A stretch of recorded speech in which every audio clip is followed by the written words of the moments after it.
We guard presents कौन जीत रहा है, को पावर्ड बाय सेंसोडाइन एंड विमल। बोलो जुबां केसरी। आपको लगता है कि अम्बेडकरवाद देश की जरूरत है?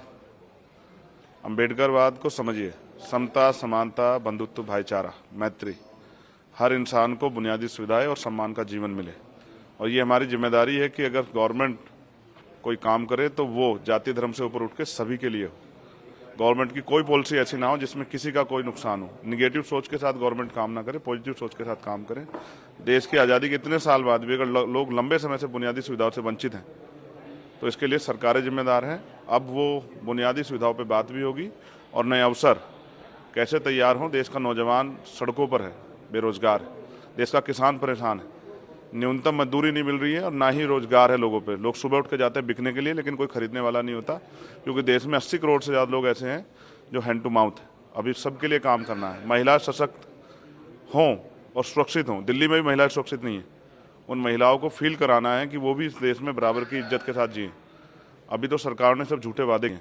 सरकार ने जो वादे किए उनको पूरा कराने के लिए सरकार से सवाल करेंगे। आपको लगता है कि कई जगह नाम बदले जाने की एक राजनीति होती है कि इसका नाम रख दो, उसका नाम रख दो, अंबेडकर की मूर्तियां तोड़ दो, और एक दबाव की एक सोसाइटी है जो कि दबाव के अंदर काम करती है, उसको कैसे ये तोड़ेगा? निगेटिव थॉट है और ये इस निगेटिव थॉट को कब तक देश सींचता रहेगा, ये सवाल है। देश आज़ाद हो गया, अब भी अगर जाति के आधार पे या धर्म के आधार पर उत्पीड़न होता है तो देश को सोचना चाहिए।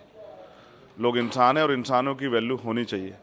अगर कोई जाति धर्म के नाम पे किसी का के साथ शोषण करेगा तो ये एक्सेप्ट नहीं किया जाएगा। और लोग मरने के लिए पैदा नहीं हुए, चाहे वो माँ सोने की चम्मच से दूध पिलाने वाली माँ हो या चाहे वो टूटी चम्मच से। हर माँ को अपने बेटे से प्यार है। सबकी जीवन सुरक्षित होना चाहिए। एक आखिरी सवाल है आपसे। मेरे जैसे बहुत सारे लोगों की जरूरत है आपके और मैं प्रयास करूंगा आज़ाद समाज पार्टी के जरिए वो पार्लियामेंट में आए। एक आखिरी सवाल है। प्रधानमंत्री मोदी कहते हैं कि ईवीएम में किसी ने दोष नहीं दिया इस बार के रिजल्ट में। आपको लगता है कि ईवीएम में कुछ गड़बड़ी है या फिर ऑपोजिशन का एक बहुत बड़ा चिन्ह है ईवीएम? देखिए, जिन चीज़ों पे संदेह होता है उन पर चर्चा होती है। पिछली बार भी बहुत सारी चर्चा हुई थी और चर्चा होनी इसलिए भी जरूरी है क्योंकि ये लोकतंत्र ही हमारी सबसे बड़ी पूंजी है। हमने यही कमाया। इसमें रानी का बेटा राजा नहीं बनता है, राजा वो बनता है जिसको जनता मत देती है। तो अगर कहीं भी संदेह होता है तो उस पर सवाल खड़े होने चाहिए और उसका जवाब उसको इलेक्शन कमीशन को भी और सरकार को देना चाहिए। एक्सपेंशन कैसे करेंगे यूपी में आप? बहुत मेहनत करेंगे, गांव-गांव जाएंगे, लोगों को जोड़ेंगे, पूरे देश में करेंगे। बहुत बड़ी जिम्मेदारी है और वो एक बहुत बड़ा समाज जो उम्मीद लगाए बैठा है कि चंद्रशेखर आजाद के जरिए बाबा साहब अम्बेडकर और माननीय काशीराम साहब का अधूरा सपना पूरा होगा।